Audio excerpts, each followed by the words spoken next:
সংযুক্ত আরব আমিরাতে এক যুগেরও বেশি সময় ধরে বন্ধ রয়েছে বাংলাদেশি শ্রমিকদের নতুন ভিসা প্রদান। বন্ধ রয়েছে ভিসা পরিবর্তনের সুযোগও। যদিও করোনাকালীন সময় কিছুটা ছাড় দিয়ে ভিজিট ভিসা থেকে কর্মীর বিষয় রূপান্তরের সুযোগ ছিল, বর্তমানে সে ব্যবস্থাও এখন বন্ধ। এমন পরিস্থিতিতে ভিসা জটিলতায় চরম বিপাকে পড়েছেন বাংলাদেশি ব্যবসায়ী ও সাধারণ কর্মীরা। আমিরাত থেকে সিরাজুল হকের পাঠানো তথ্যচিত্রে ডেস্ক রিপোর্ট।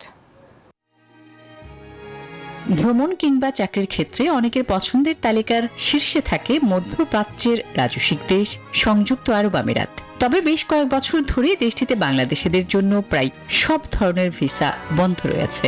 শুধু কিছু ভিজিট ভিসা ও দুবাই থেকে শিক্ষাগত সনদধারী চাকরি প্রত্যাশীদের ভিসা দেয়া হচ্ছে। এতে বাংলাদেশি বিনিয়োগকারীরা যেমনি হতাশ, তেমনি পিছিয়ে পড়ছেন কর্মসংস্থান প্রত্যাশীরাও। দুবাই গভর্নমেন্টের রুলস অনুযায়ী আমরা যাতে ব্যবসা করতে পারি এবং আমরা যাতে শ্রমিক দেশ থেকে আনতে পারি, সেটা জন্য বিশেষভাবে অনুরোধ করা গেল বাংলাদেশ সরকারকে। বান্ডেল থাকলে প্রতি সেনমানিতে টাকা বাঁচবে। বিকাশ সেনমানি বান্ডেল কিনে জিতুন প্রতি লেনদেনে। ভিসা সংকটের পাশাপাশি দীর্ঘদিন আমিরাতে থাকা প্রবাসীরা নিয়োগদাতা পরিবর্তন নিয়েও জটিলতাতে ভুগছেন। প্রতিষ্ঠান পরিবর্তনের সুযোগ বন্ধ থাকায় সাধারণ শ্রমিকদের মতো বিপাকে পড়েছে আমিরাতে বাংলাদেশি প্রতিষ্ঠানগুলো। ব্যবসা হচ্ছে একটি হালাল পন্থা। আমরা যারাই প্রবাসে আসি, যারা কর্ম করি আর ব্যবসা বাণিজ্য বলেন, আমরা কিন্তু ওইখানে চেষ্টা করি বাংলাদেশের সুনামটা যাতে রক্ষা করতে পারি। প্রতিষ্ঠানে আগে যে সমস্ত লোক কাজ করতেছেন সবাই বেশিরভাগ আমার মনে হয় 90% বাংলাদেশি লোক। এখন যদি ভিসা চালু থাকতো আরো কমসে কম ডবল লোক আমরা বাংলাদেশ থেকে নিয়ে আসতে পারতাম।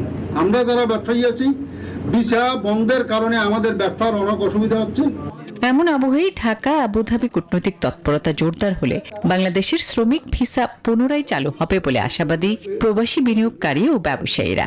তাই আমিরাতে ভিসা সমস্যা নিরসনের পাশাপাশি দেশটিতে কর্মস্থল পরিবর্তনের সুবিধা চালু করতে দ্রুত কূটনৈতিক পর্যায়ে জোর আলোচনার তাগিদ দেন আমিরাত প্রবাসীরা।